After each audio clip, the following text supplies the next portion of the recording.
Unlock the power of your mind. This is Provocative Enlightenment with Eldon Taylor.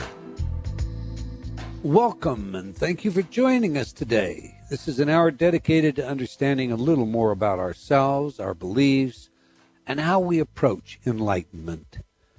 Indeed, an hour devoted to learning something more, not just about the world we live in, but about how, what, and why we think as we do. An hour for the open-minded, willing to challenge some of those old ideas about who we are and what we might become.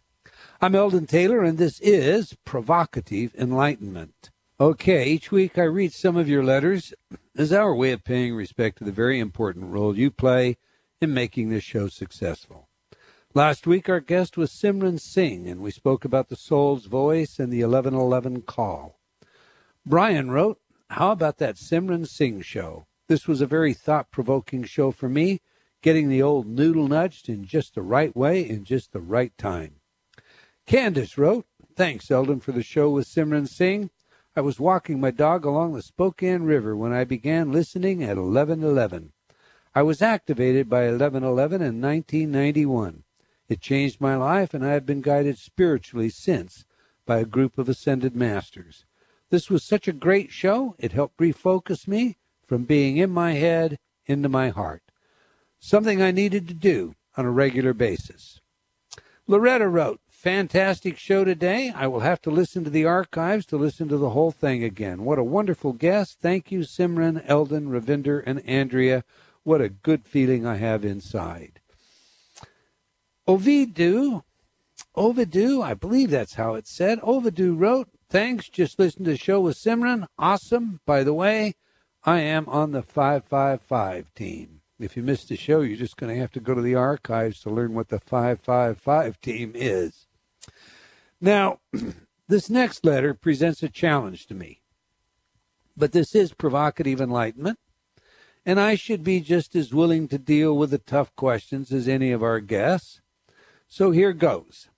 Vicky wrote, "I have a comment about something you said while talking to Simran Singh. Her sister, as you mentioned, is Nikki Haley, the governor of South Carolina, where I live. You commented that Mrs. Haley upholds conservative values, and by contrast, Simran holds a liberal political perspective, like any and all people sharing global concerns and speaking about spiritual matters. New Age liberals with a strong affinity for the Democratic Party." Wow. I was really offended by both the snide put-down of Mrs. Haley and the assumption that all of us, quote, sharing global concerns and speaking about spiritual matters, close quote, are New Age liberals and have an affinity for the Democratic Party.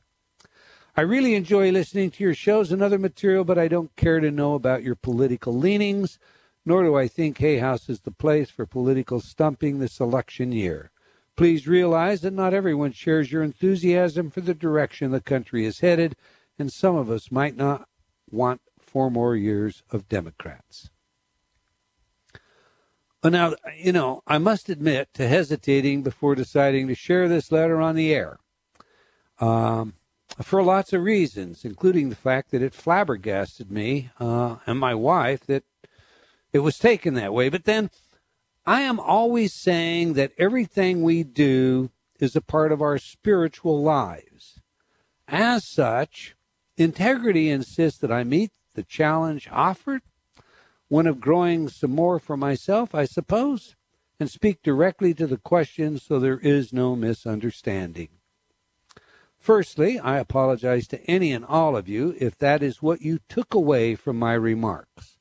That was not my intention, nor was it literally what I said. I reached out to Simran to make certain she did not have the same impression, and she did not. But nevertheless, if Vicky did, perhaps some of you did as well. I have the greatest respect for Governor Haley. We've invited her to the show. Ravinder is working with her people now and setting up a date. And, in fact, I generally agree with her ideas and opinions, just as I do with her sister Simran. My intention was to contrast two sides and show how they have and can be positively bridged. I did point out something that honestly disturbs me. People tend to jump to conclusions and assume that since I am a Hay House author and such, that I am a New Age liberal. That's totally false. I see myself as an independent, more of a centrist with respect to politics, and a universalist with respect to religion and spirituality. If anything, those of you who subscribe to my newsletters and listen regularly to this show probably already know that I lean toward conservative values, self-responsibility, and we have discussed that in great detail in the past. Now, I do not wish to offend anyone, but in the context of my question to Simran, I wanted to provide her with the opportunity to express her political leaning, and as such, I framed her perspective from the standpoint that by association, just as with myself, she would appear to be liberal. Her response to the question avoided a direct declaration of one view or the other, and rather addressed how she and her sister actually are doing the same thing, but from a different starting point. She works on the inner, while her sister, the governor, works on the outer. Now, to be clear, for I do not in any way mean to mislead, I, too, am very sad about the direction of this country, and I will be expressing my feelings in November when I go to the polls. I share that with you only to ensure that there is no ambiguity as that taken by Vicky. Now, before continuing, there is another matter worthy of our interest at this point. Our country is seriously divided at this time, and that is a reflection of each of us. But there are ways to understand this without divorcing everyone that disagrees with our own point of view. Indeed, there is a researcher, Dr. Jonathan Haidt, that we're working on bringing to the show, who's written a wonderful little book, The Righteous Mind, that is all about the differences between liberals and conservatives. And the bottom line is this, at least in the extreme. They each reach their conclusions as the result of ethical arguments, and there exists both personality and unconscious reaction differences between the two groups. Indeed, one study has actually shown an anatomical difference in the brain. However, if I can get that out, for purposes here are some of the findings we should all consider, because when we do, we can see the value in both perspectives and then work without grievance toward a reconciliation. And that's precisely what I think we should be doing. Conservatives are more attuned than liberals to assessing potential threats. Liberals are open and novelty-seeking, while conservatives are orderly and self-disciplined. Conservatives are fundamentally more anxious than liberals, which may be why they typically desire stability, structure, and clear answers to even complicated questions. Research shows that when there is a common threat, such as what America experienced following 9/11, all of us become more conservative. In an ingenious experiment conducted by Haidt, liberals and conservatives were offered choices with incentives to make them. Participants had to say whether they would do the deeds offered for money, and if so, how much money would it take for them to do that deed. Liberals were reluctant to harm a living thing or act unfairly, but they were willing to betray group loyalty, disrespect authority, or do something disgusting such as eating their own dog after it died. Conservatives said they were less willing to compromise on any of the moral categories.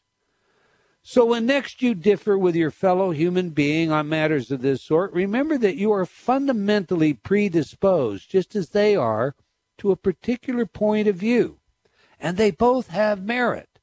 Just as your left and right brain hemispheres have different specialties, both are necessary for a balanced life. Talk it through and remember, quoting Emily Labor Warren from her marvelous article, one I would strongly suggest you all read, it's available on the internet, Calling a Truce in the Political Wars, quote, both sides are wise to different virtues, close quote. Let me say that one more time. Both sides are wise to different virtues. All right, back to our letters. Nancy wrote, "Thank you for all you do. Love your radio show." Terry wrote, "I have really been enjoying your InnerTalk programs. They have been so much help in my life." Odwin wrote, "InnerTalk is the best for positive results." Gino wrote, "Whoa, I ordered your Ecotech weight loss CD and started to listen to it right away. I use headphones at night and usually fall asleep with it playing, CD player on repeat mode, and end up waking up after it is played about 5 to 8 times. I've already lost about 8 pounds, and I'm actually walking and jogging more without any forethought on my part. Amazing. Thanks again." Well, congrats, Gino, and keep it up. Or should I say, keep it off. Selena wrote, "I have 5 of your CDs and 1 of your DVDs, and I have read 2 of your books. They have helped me and are still helping with many stresses and bad attitudes. Your InnerTalk programs and books have helped me feel like a worthy person again after almost 20 years of self-defeating beliefs. Thank you." Well, thank you, Selena, and all of you out there for your feedback.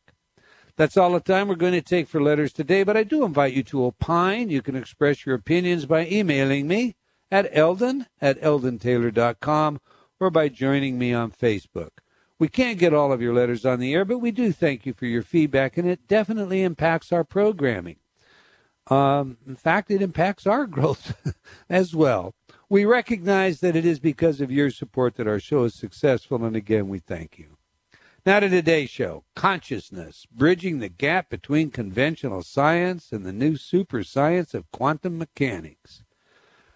Now, our guest today has done something I have often thought about, and that is she has taken a subject of interest and interviewed some of the best minds available anywhere, recorded those interviews, and written them out in discussions in her new book, Consciousness.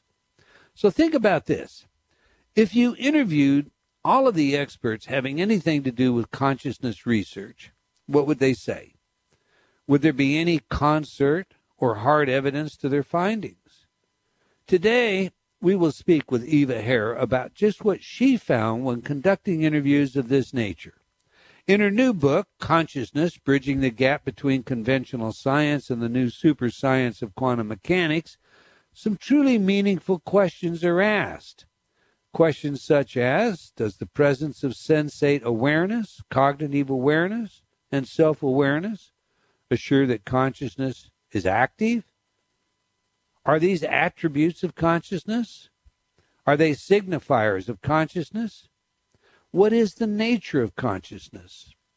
Do we have free will? What are the differences between mind and brain, energy and physical objects in the body, and soul? And who says so? With what special knowledge, authority, or insight and evidence to support their claim? Eva has been with us before in her last appearance here. Many of you enjoyed her on-the-air medical intuitive advice. But just in case you missed that show, let me tell you a little about her. Eva Herr is one of the most respected talk shows on internet radio, The Infinite Consciousness on BBS Radio. For years, she has had the opportunity to engage the minds of today's top thinkers in fields of science and consciousness, as well as on holistic and alternative medicine. Eva is a certified holistic counselor and a world-renowned medical intuitive. She is a friend of mine, and she's also the author of the wonderful book, Agape. So let's get her in here. Welcome to Provocative Enlightenment, Eva Herr. Thank you for having me, Eldon. It's such a pleasure to be here. Indeed, it's our pleasure. This is I love your book. I have to get that out. It is definitely a book that I think everybody should read. The conversations are very real. They're spontaneous. There isn't the rehearsal and the redressing that you often see in printed books. It's a very engaging book. That said, and I should add, I had the privilege of reading your manuscript some months ago. And, as I read your book, I have to point out to our audience that there are many people that would disagree with the scientist that you chose to interview.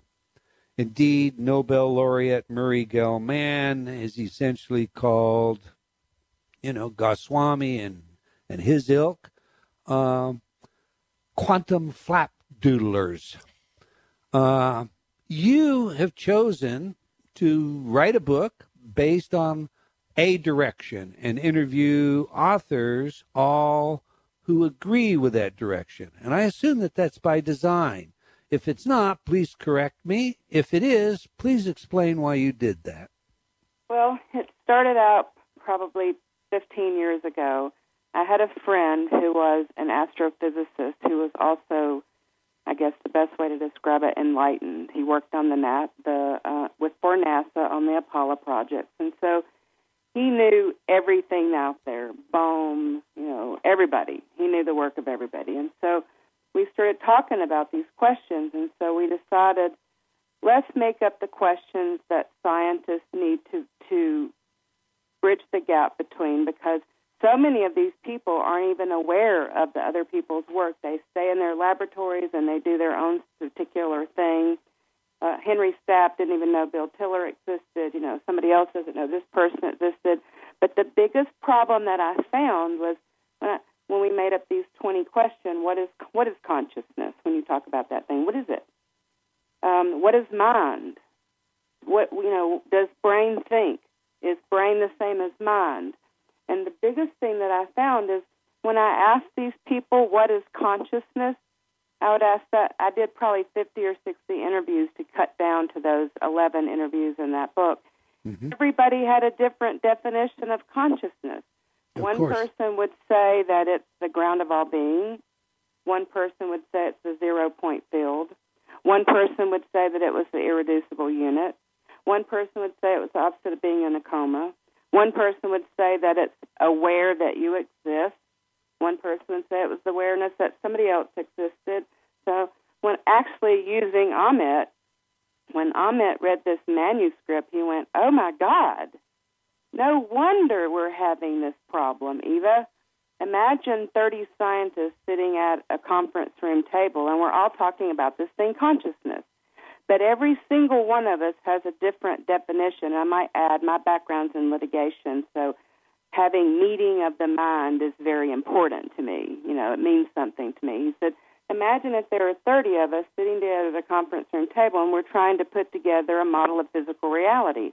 And we're all using this word consciousness.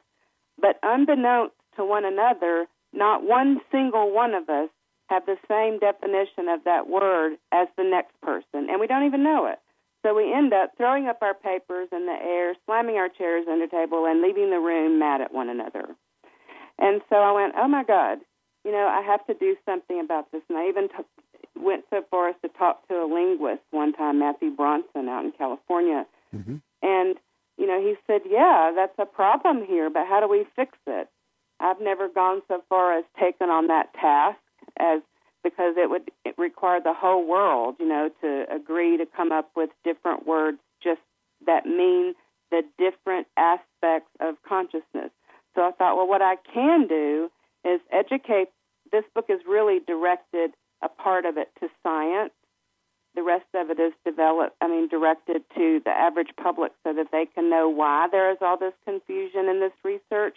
And I thought at least I can educate these people that the problem exists, and hopefully, since they're allegedly intelligent people, they will become aware of it and do something about it. And hopefully we can have a quantum leap in understanding, which if we could do that, if we could have a quantum leap of understanding in quantum mechanics, since we're conditioned by science since kindergarten, we could change the world in almost an instant. Yeah, and therein becomes a part of the problem, because as you're well aware, the skeptics would say that what you have is jargon-laden sound bites that, for all intent and purposes, don't build a solid structure for anything. I mean, I've provided an endorsement for your book, so let's get that out in the open. And indeed, as I've stated in my blurb, which appears in your book, you will find many white crows in Eva Herr's new book, not just about consciousness at large, but about our personal consciousness and its power in this paradigm-shattering composition. Now, the material is either paradigm-shattering, as I've suggested, or rubbish. So what do you say to a naysayer like Susan Blackmore, who worked as a parapsychologist for many years and notes in her book, Consciousness and Introduction, that most of what we have learned so far in studying consciousness seems to point away from the existence of minds that are separate from brains that can magically affect the world. And quoting her, parapsychology, she says, seems to be growing further away from the progress and the excitement of the rest of consciousness studies. What do you say to that? Well, I have to, I'm just a woman, Eldon, I'm not. Don't cop out on me. You're much more than that, Eva Herr. But I want people to know, I don't have a PhD, but what I have learned through my own personal experience and through probably 50 or 60 interviews is that if someone is looking at that, then they're only looking at it through their perspective. People need to understand, if you had a microscope, every single thing that is made up of atoms. Granted, we know that from kindergarten. Atoms makes up this physical reality as we know it. But if you had a microscope that was powerful enough so that you could zoom in on that atom, and the scientists pretty much agree that physical reality, the matter in physical reality, is constructed by electrons. So let's just say we took that microscope and we zoomed in on an electron. We would not find and we'll use a hydrogen molecule, which is one electron, one proton, and one neutron. Yep. If we plucked out that electron and looked at it really closely, we wouldn't find a single electron. What we would find is particles, much smaller particles, all stuck together, forming what appears from a distance to be a single particle. Then if we plucked out, things called quarks and gluons. Then if we plucked out one of those things and zoomed in on it even closer, we wouldn't find a quark and a gluon at all. We would find much smaller particles stuck together that made it appear from a distance to be a single particle. Well, eventually you do that enough, and you're going to get down to what we call the irreducible unit, where there is nothing but energy and information. And so she's not looked at that part, and many people are too closed-minded to go that far because we don't have a microscope to do it, but the scientist has been able to do the math to prove that exists. So if you believe 2 + 2 is 4, then you have to at least have and you want to change the world or change their life, then you have to have an open mind enough to consider if 2 + 2 is 4, then this is possible because the math adds up. Okay, but then, the math adds up within the equation, but the equation is written by a scientist, and other scientists will write different equations, and that math will be consistent and add up, but will come to different conclusions. For example, the work of Roger Penrose and Stuart Hameroth, who's been on this show, and they're microtubules, the brain operating as a microprocessor in generating consciousness.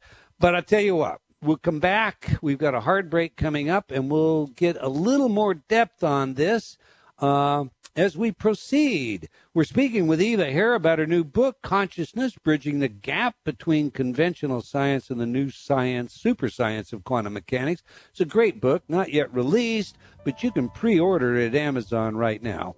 If you're not already in our chat room, this is a great time to join in the conversation. There are some very meaningful thoughts being exchanged in there right now. Stay tuned. You don't want to miss what's coming up after these words from some of our friends. We'll be right back.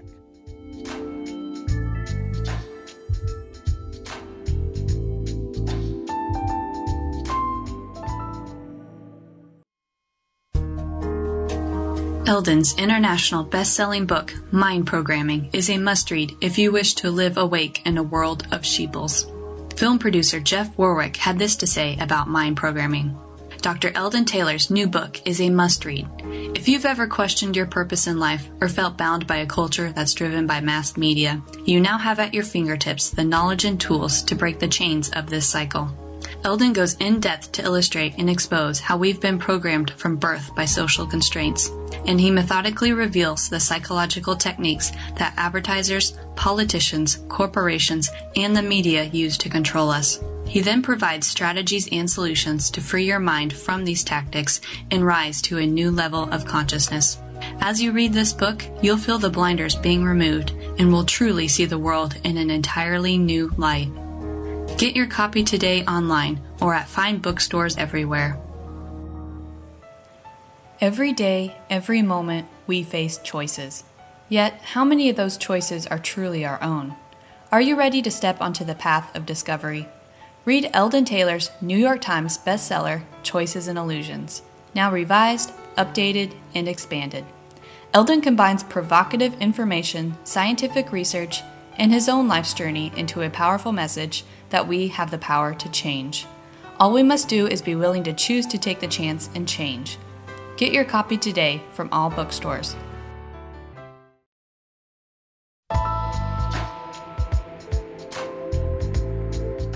Unlock the power of your mind. This is Provocative Enlightenment with Eldon Taylor. Welcome back. If you just joined us, we're discussing the book Consciousness, Bridging the Gap Between Conventional Science and the New Super Science of Quantum Mechanics, with author Eva Herr. But before we get back to today's show, now I would also like to remind you to like our Facebook fan page for Provocative Enlightenment Radio. As a fan, you'll always know where we are and what's on next. And while you're there, I invite you to join me on Facebook as a friend as well. All right, back to today's show. Before the break, Eva, I had mentioned the work of Penrose and Hameroff and their microprocessor model. And the reason I mentioned that is because as I read your work, it seemed that the consensus of opinion, albeit as you pointed out, everyone was very careful to equivocate on their definition of consciousness. Nevertheless, the consensus of opinion, I think, could be summed up to say that consciousness was a non-local event. Whether it was the ground of all being, as Goswami or Campbell might say, or it, as you pointed out, was a singularity like 0 point, it nevertheless is non-local. When we look at the work of Penrose and Hameroff, instead of having non-local, we have an explanation for the physical brain interacting at a quantum level through an operation that is physical and non-physical in nature. My question then is, after all of the interviews that you've done, where do you see consciousness? Well, as you know, back in the mid-'90s, I myself had some kind of spiritual epiphany. I know that, but, take a minute and share that with everybody. Not everyone will have read your book, Agape, and I think that's a very important point or place to start from. It's actually agape, and agape is a Greek word that means unconditional love for another as you love yourself. So I don't know what happened, because I wasn't one of these spiritual seekers that go out and look for a guru or go to the conferences every week and try to learn something. It just happened in the blink of an eye, and I don't know why. It just did. But once it did, it was like all of a sudden I saw the world as a different place. It changed me a lot, because I'm going to tell you something. I was not the nicest woman you'll ever meet, and I'm not. But you're jumping ahead. Tell us about, it was a dark night of the soul. Tell us what happened. I had a really dark night of the soul. In 6 weeks, my mother kidnapped my child. She caused me to lose my job. I got pregnant, and I wasn't married, and my father died, all in 6 weeks. I'm going to tell you something. It put my nose on the pavement. It really did. So there wasn't any place to go but up.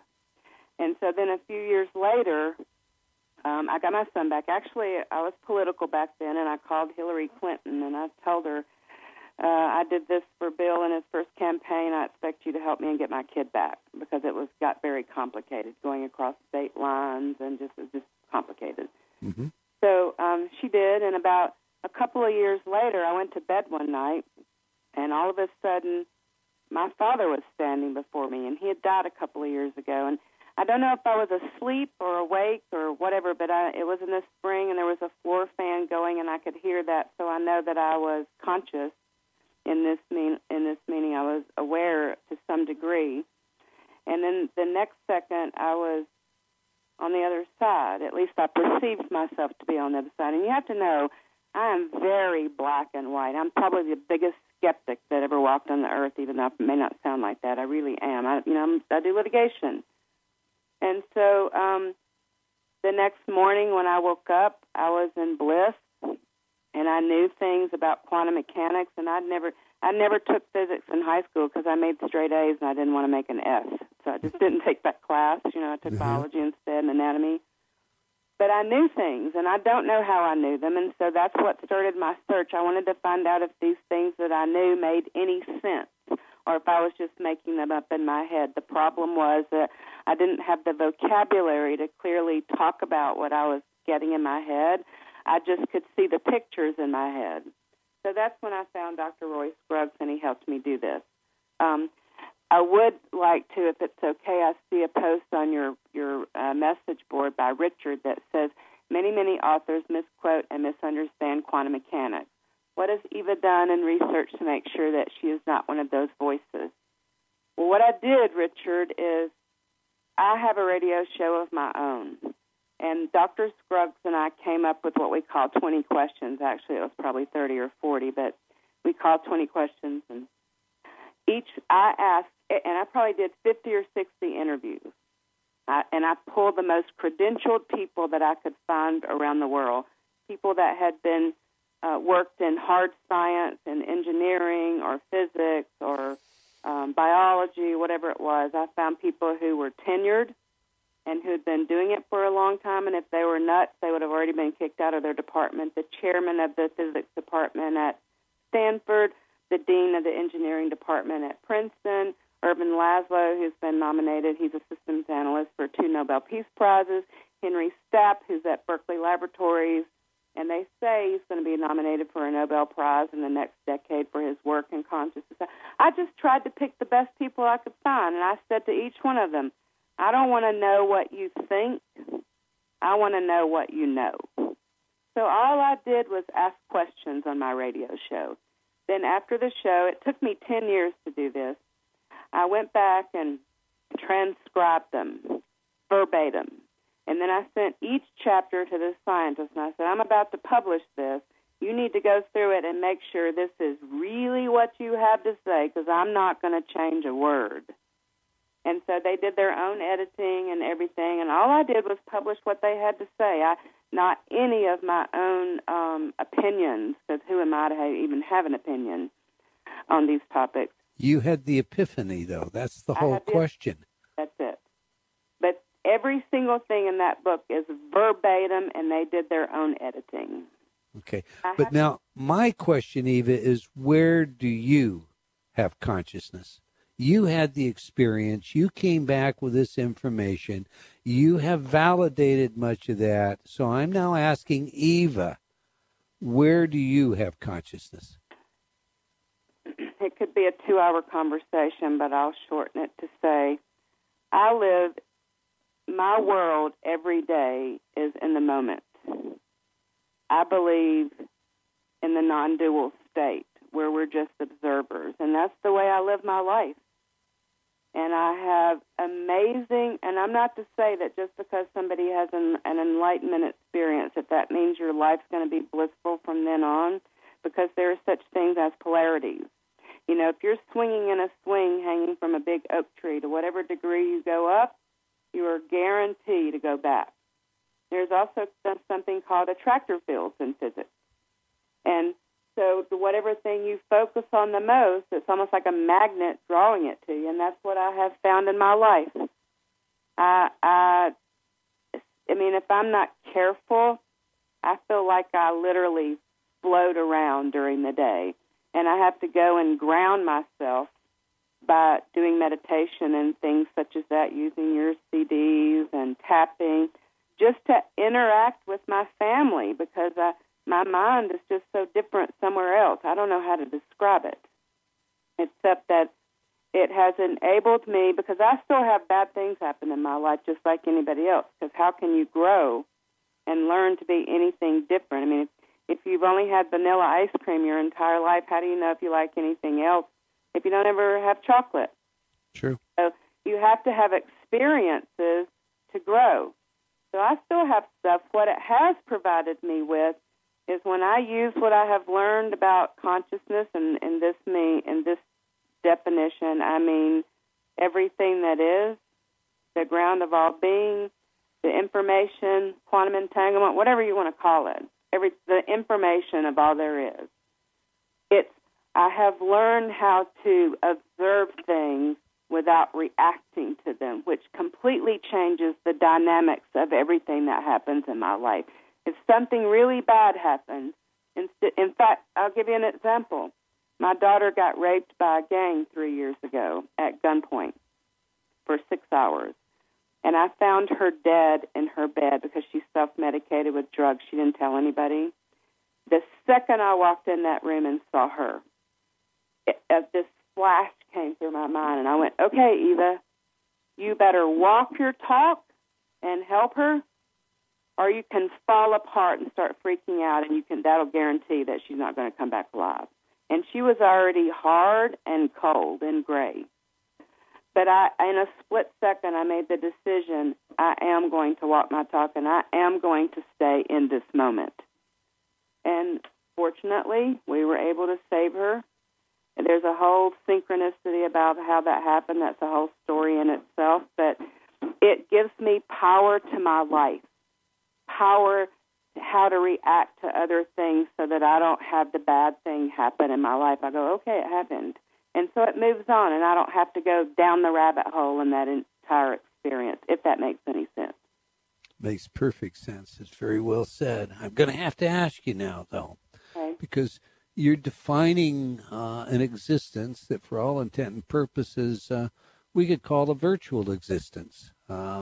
You're participating, but at the same time you're not. You're observing, but at the same time you're observing from a non-observing perspective. So Christopher Langdon estimated that it's highly probable that some intelligent life somewhere in the universe would at some point in their history develop a simulation full of artificial life forms, or what have been called A-lives. The mathematical calculation made on this suggestion makes it pretty certain that it would be some life form other than ours that would generate this A-life simulation. As such, there are many that insist we are nothing more than A-lives in a simulation generated by some other intelligence, and that experiences of the kind that you just explained are evidence of the fact that we are A-lives in a simulation. Now, how do you see this proposition fundamentally differing, if at all, from Campbell's notion, and you have a chapter on Tom Campbell, of the strict interpretation of the Matrix, or that of historical, we're created by gods or gods somewhere in the universe? How do you see this experience as being any different than the possibility we are A-lives? Spell that word that you're saying, A-life. What do you spell that word? A-L-I-F-E. Oh, A-life. Yep, An A-life. individual, a singularity thing. Okay. Yeah, and indeed, there are, computer programs that have been designed where A-life, plural, A-lives, have been created in the computer, and each of these A-lives go out and they go about their business of finding food, building materials, breeding, propagating, and so on and so forth, so that they actually, we have computer simulations now with simplified A-life forms that are carrying out what would be equivalent to lower level biological organisms That is, they're living, they are breeding, they are surviving in artificial environments. And that's where this idea comes from. Okay. I'll do the best I can because I'm not a scientist. So I have a couple of things to say to that. You talked about Roger Penrose earlier. Right. You're getting into what, if I understand you correctly, mind, which is different from consciousness. Mind is a construct of consciousness. Roger Penrose has proven mathematically that computers cannot process meaning. In other words, meaning is outside the purview of the material world. It doesn't belong to the material world, so there has to be another world where objects are objects of meaning. And that's all that I can call the mind. That's the million-dollar question, and the way I interpret what you're saying, what is the source of intentionality or the source of creativity, that's a million-dollar question. And the only thing I can say is the irreducible unit, or God. I hate to use the word God because sometimes that steps on people who are religious, it steps on their toes, so I like to use the word source. But if it's true, and every single scientists that I interviewed, all 50 or 60, every one of them agreed that we live in a holographic environment, that it's a simulation. Okay, I don't know. I'm just a woman. I'm just telling you what they said when I asked the question. But if that's true, and every single one of them agreed that there is no matter on the quantum level. There's mass. Obviously, we can go out there and knock on a rock and feel it. Right. But there's no matter on the quantum level. If that's true, what separates anybody from anything else? Nothing. Now, how we get segregated into an individual human being with what we call little mind, that's what I call big mind and little mind. Yeah, I was going to ask you that. I don't know. That's a big question. I mean, I could spend 5 hours, if we had time to do that, talking about what I think about it. But we don't have time to do that today. But those questions are asked in this book.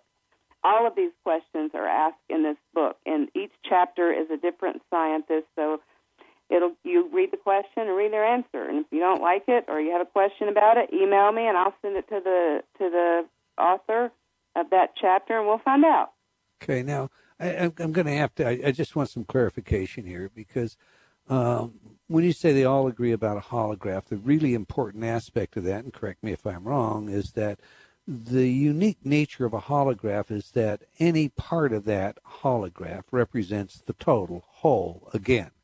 The story is always if we take a holographic plate and we cut it into 100 pieces, we can shine light through any one of those pieces, we get an entire representation. So if I follow you correctly, you are implying that each of us are a part of the holograph, and as such, we're the little mind, just this little piece that's been cut off from the whole. But there is a whole mind, which is the total holograph. Is that how you reason from small mind to large mind? I think the holograph is everything, and I just see a remark by Marx saying that Eva is engaging in reductionism, that God is the smallest unit. First of all, my response to that is, what is God? What I think is the smallest unit is information. I need to tell our listening audience that you're obviously in the chat room at the same time you're talking to me, I am. Following the chat conversation. So, but go ahead. We're talking about the difference between the small mind and the large mind, and I'm asking you, are you inferring that because of the model of a holograph, that each of us are but tiny parts, tiny holographic parts of a greater holograph that itself is the large mind?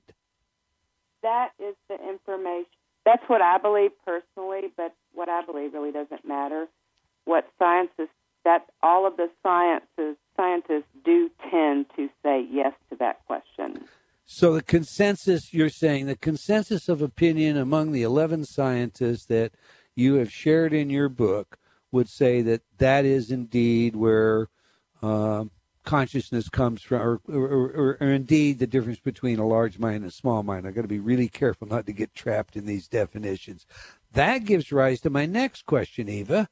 if that is indeed the instance, then we have a problem with free will. Yeah. We currently know, for example, that if we use fMRI, that an fMRI technician watching your brain, making decisions, can know what you're going to decide sometimes in as much as 7 seconds before you know what you're going to decide. Now, if I follow then your model of the small mind and the large mind, we're going to have to come to a point where we're essentially going to say free will is an illusion. That's correct. And I have something here I'd like to read you. This is from Elizabeth Rauscher, who is a... Yes. I liked her writing very much, or her chapter very much. She's she's from Berkeley. Yes. So I asked Elizabeth, do we live in a holographic environment? If we do, that means we live on a level of what I call the irreducible unit and that there's not any matter. So I guess what I'm asking, do we live in a holographic environment and that matter we see is really just particles stuck so closely together we think they're mass? So her response is, a piece of holographic representation really contains the whole, but it contains it at a much less resolution. Right. It loses information. From the holographic model, I can't see how you could deduce the nature of matter out of it because it's an informational representation. So I said, is there an irreducible unit? He said, you mean a fundamental unit like a quark or a gluon? And a pitch, a fit, wrong page. And her answer was yes. And that's what she had to say. You know, while you're on her chapter, I have really read your book quite thoroughly and enjoyed it. And I'm going to recommend it.